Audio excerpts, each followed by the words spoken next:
លោកស្រីផែថងឋានស៊ីនវត្រាមិនត្រឹមតែមិនលាលែងពីតំណែងជានាយករដ្ឋមន្ត្រីថែមទាំងចាប់ដៃសាមគ្គីជាមួយយោធាថៃទៀតផងលោកស្រីផែថងឋានស៊ីនវត្រាមិនលាលែងពីតំណែងជានាយករដ្ឋមន្ត្រីរបស់ថៃទេហើយថែមទាំងចាប់ដៃសាមគ្គីដោយមិនឲ្យចាញ់ខ្មែរឡើយក្រោយពីជួបប្រជុំគ្នាពួកគេបានសន្យាថាមិនធ្វើឲ្យជាតិថៃបែកបាក់ទេ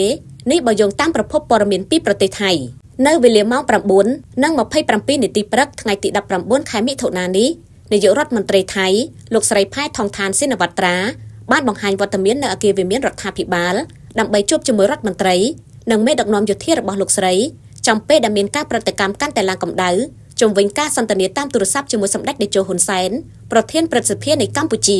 បើតាមប្រភពព័ត៌មានកិច្ចប្រជុំជាបន្ទាន់នៅពេលនេះនាយករដ្ឋមន្ត្រីលោកស្រីផែថងឋានស៊ីនវត្រា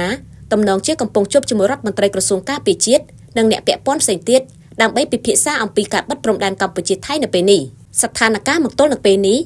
មិនទាន់មានដំណឹងថាលោកស្រីនឹងចាក់ចេញពីតំណែងជានាយករដ្ឋមន្ត្រីនៅឡើយទេទោះជាយ៉ាងនេះក្តី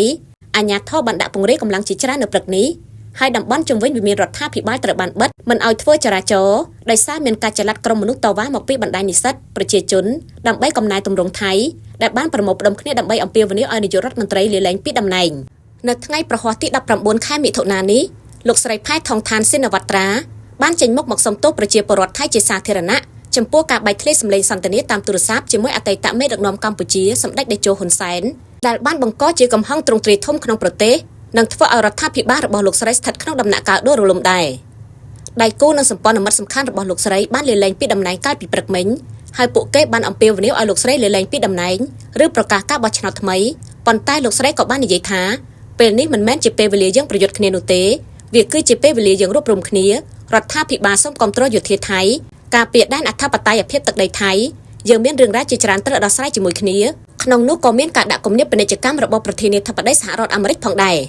សូមអរគុណពីនាងខ្ញុំអឹមស៊ីវិគី